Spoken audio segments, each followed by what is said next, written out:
Welcome to my easy learning computer. இன்றைக்கி வீடியோவில் எதை பற்றி டிஸ்கஸ் பண்ண போகிறோம் அப்படின்னு பார்த்தீங்கன்னா ஜாவா ப்ரோக்ராம்ஸ் தாங்க.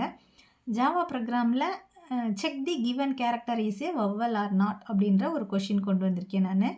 தட் மீன்ஸ் ஒரு லெட்டரை என்ட்ரு பண்ணோன்னா அந்த லெட்டர் பர்டிகுலர் லெட்டர் வவ்வல் கேரக்டராக இல்லையா அப்படிங்கிறத ஃபைண்ட் அவுட் பண்ணுறதுக்கு தான் இந்த ப்ரோக்ராம் எழுதியிருக்கேன். இதில் பாருங்கள், ஒரு லெட்டர் வேணும், அது என்ன அப்படின்றத நான் இங்கே முன்னாடியே வித்தின் த ப்ரோக்ராமில் இனிஷியலைஸ் பண்ணிட்டேன். கேரக்டர் டைப்பில் சிஹெச் அப்படின்ற ஒரு வேரியபிள் டிக்ளேர் பண்ணியிருக்கேன். அதில் ஏன்னு இனிஷியலைஸ் பண்ணிட்டேன். செக் பண்ணுறேன், நான் இப்போ ஒரு லெட்டர் வவ்வலா இல்லையா அப்படின்னு செக் பண்ணுறதுக்கு I can use if statement use பண்ணலாம், ஆர் அதர்வைஸ் ஸ்விட்ச் ஸ்டேட்மெண்ட்டும் யூஸ் பண்ணலாம். இப்போ ஸ்விட்ச் ஸ்டேட்மெண்ட்டை யூஸ் பண்ணியும் போடலாம், இஃப் எல்ஸை யூஸ் பண்ணியும் போடலாம்ன்றதுனால நான் ஃபஸ்ட்டு இஃப் எல்ஸை யூஸ் பண்ணி போட்டிருக்கேன்.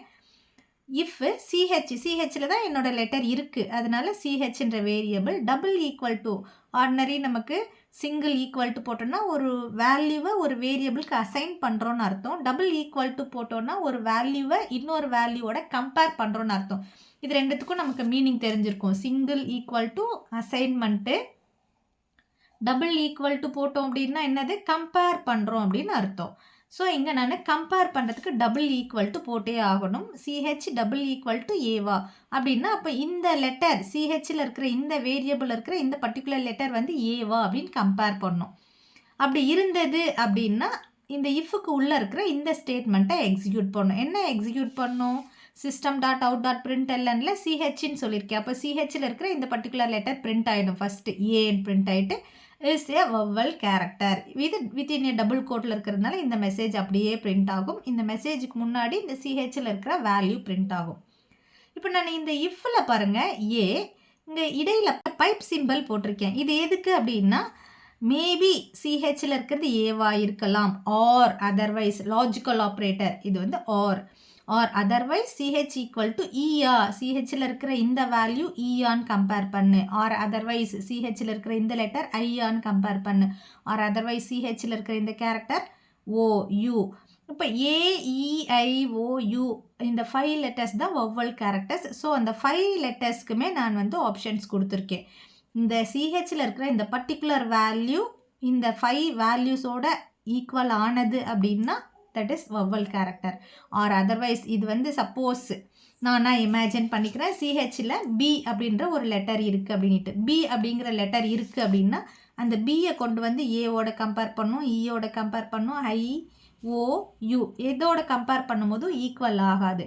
அப்போ கண்ட்ரோல் ஆட்டோமேட்டிக்காக எல்ஸ் பார்ட்டுக்கு வரும். எல்ஸ் பார்ட்டில் வந்து என்ன பிரிண்ட் பண்ண சொல்லியிருக்கிறேன், CH is not a vowel, சிஹெச்சில் இருக்கக்கூடிய அந்த particular letter B is not a vowel character. அப்போ அவுட்புட் எப்படி வரும், ஃபார் எக்ஸாம்பிளுக்கு இப்போ பி இருந்ததுன்னா B is not a vowel character அப்படின்னு பிரிண்ட் ஆகிருக்கும், நாட் ஏ வவ்வல். சப்போஸ் இங்கே ஏ தான் இருக்குது அப்படின்னா A is a vowel character,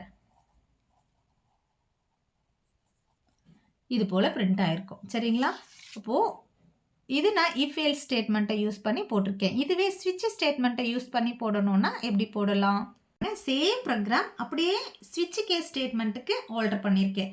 that means சிஹெச்சில் இருக்கிற ஒரு வேரியபிளில் இருக்கக்கூடிய ஒரு வேல்யூ பி, இப்போது அந்த வேரியபிள் இருக்கிற வேல்யூவை கம்பேர் பண்ணுறேன், கேஸ் ஏவா, இந்த பியை வந்து நான் ஸ்விட்சில் செட் பண்ணியாச்சு சிஹெச்னிட்டு, இந்த வேரியபிள் தான் சிஹெச் செட் பண்ணியாச்சு. இப்போ சிஹெச்சில் இருக்கிற இந்த particular letter is equal to ஏவா, அதாவது small A as well as capital A, இது ரெண்டுமே ட்ரூவாக இருந்தாலும் that is also vowel character தான். அதனால் நான் இஃப் எல்ஸில் என்னால் அந்த மாதிரி பண்ண முடியல, கேபிட்டல் ஏ ஸ்மால் ஏன்னு அது லென்த்தியாக போகுதுன்றதுனால நான் அதை பண்ணலை. பட் அங்கேயுமே யூஸ் பண்ணிக்கலாம். இங்கே ரெண்டுத்துக்கும் செக் பண்ணியிருக்கேன், கேபிட்டல் ஏவாக இருந்தாலும் சரி ஸ்மால் ஏவாக இருந்தாலும் சரி, அல்லது கேபிட்டல் இ ஸ்மால் இ அல்லது ஸ்மால் ஐ கேபிட்டல் ஐ எதுவாக இருந்தாலும் இந்த 5 கேஸ்க்கும் சேர்த்து ஒரே ஒரு ஸ்டேட்மெண்ட் தான் கொடுத்துருக்கேன், print statement, it is a vowel NEET. Suppose இந்த லைனை எனக்கு நான் அங்கங்கே இந்த லைனோட, அதாவது இந்த கேஸோட எண்டில் இங்கே, இந்த கேஸோட எண்டில் இங்கே கொடுக்கணுன்னாலும் கொடுத்துக்கலாம். ஒவ்வொரு கேஸுக்கு மிடில்லையும் system dot out dot print எல்என்ல இட் இஸ் ஏ வவ்வல்னு பிரிண்ட் பண்ணணுன்னாலும் பிரிண்ட் பண்ணிக்கலாம், நோ ப்ராப்ளம். நான் 5 கேஸ்க்கும் சேர்த்து ஒன்றா கொடுத்துட்டு பிரேக்குன்னா இந்த பர்டிகுலர் பிளாக்கை விட்டு வெளியில் வந்துடு அப்படின்னு சொல்லியிருக்கேன். சரி, இப்போ இது 5மே ட்ரூ ஆகலை. இப்போ நான் பி தான் கொடுத்துருக்கேன், பிக்கு இது எதுவுமே எக்ஸிக்யூட் ஆகாது, எதுவுமே ஈக்குவல் ஆகாது. ஸோ அப்போ என்ன ஆகும்னா டிஃபால்ட். நம்ம அங்கே இஃப் எல்ஸில் எல்ஸ் பார்ட் யூஸ் பண்ணோம் இல்லைங்களா, எல்ஸ் பார்ட்டுக்கு பதிலாக இங்கே டிஃபால்ட்டு. இப்போ இந்த கேஸ்லேருந்து வெளில வரும், டிஃபால்ட்டுக்கு வரும். டிஃபால்ட்டில் வந்து it is not a vowel character அப்படின்றத பிரிண்ட் பண்ணிடும் பாருங்கள். இப்போ டிஃபால்ட்டுங்கிறது என்னது, எல்ஸ் பார்ட் மாதிரி. இஃப் எல்ஸில் எப்படி நம்ம எல்ஸ் பார்ட் யூஸ் பண்ணுறோமோ அது போல் இங்கே டிஃபால்ட் பார்ட். அந்த டிஃபால்ட்டில் இருக்கக்கூடிய message it is not a vowel character அப்படிங்கிற மெசேஜை பிரிண்ட் பண்ணிவிட்டு ஸ்டாப் ஆகிடும். எத்தனை கர்லி பிரேஸ் ஓப்பன் பண்ணியிருக்கிறோமோ அத்தனை கர்லி பிரேஸ் எண்டில் க்ளோஸ் பண்ணிடணும். சரிங்களா? இப்போ நான் இங்கே 1 2 3 ஓப்பன் பண்ணியிருக்கேன். அப்போ இங்கே 3 க்ளோஸ் பண்ணியிருக்கணும். நான் 2 தான் க்ளோஸ் பண்ணியிருக்கேன். அதே போல் எங்கெல்லாம் கேபிட்டல் நான் அண்டர்லைன் பண்ணியிருக்கிற இந்த லெட்டர்ஸ் எல்லாம் கேபிட்டலில் யூஸ் பண்ணணும். கேபிட்டலில் கட்டாயம் கொடுக்கணும். இங்கே ஸ்ட்ரிங்ஸுக்கு, இங்கே சிஸ்டம்க்கு, இது எல்லாமே கேபிட்டலில் கொடுங்க. Because Java is a case sensitive லாங்குவேஜ்னு ஆல்ரெடி நான் சொல்லியிருக்கேன்.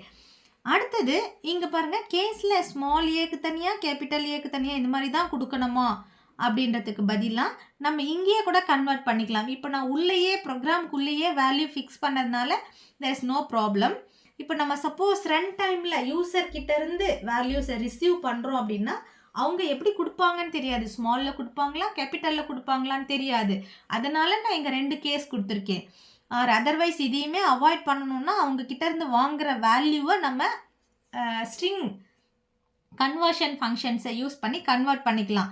எனக்கு வந்து லோயர் கேஸாக கன்வெர்ட் பண்ணிவிடு, அவங்க எப்படி என்டர் பண்ணாலும் எனக்கு வரும்போது ஸ்மால் லெட்டராக மாறிடணும், அவங்க எப்படி என்டர் பண்ணாலும் எனக்கு வரும்போது கேபிட்டல் லெட்டராக மாறிடணும் அப்படின்ட்டு நீங்கள் என்ன கேஸ்க்கு கன்வெர்ட் பண்ணணும்னு நினைக்கிறீங்களோ அதை கன்வெர்ட் பண்ணிவிட்டு ஆஃப்டர் தட் இங்கே கேஸில் யூஸ் பண்ணிக்கலாம். இங்கே நம்ம கேபிட்டலில் யூஸ் பண்ணுறோன்னா நீங்கள் 2 அப்பர் கேஸ் யூஸ் பண்ணிக்கோங்க. இங்கே ஸ்மால் லெட்டர் மட்டுமே கொடுக்குறோன்னா 2 லோயர் கேஸ் யூஸ் பண்ணி கன்வெர்ட் பண்ணிவிட்டு ஆஃப்டர் தட் நீங்கள் செக் பண்ணிக்கலாம். ஸோ அப்போது நம்ம இந்த 2 லெட்டரை யூஸ் பண்ணி கம்பேர் பண்ண வேண்டிய அவசியம் இருக்காது. ஒரே ஒன்று மட்டும் கொடுத்துக்கலாம். ஓகேங்களா?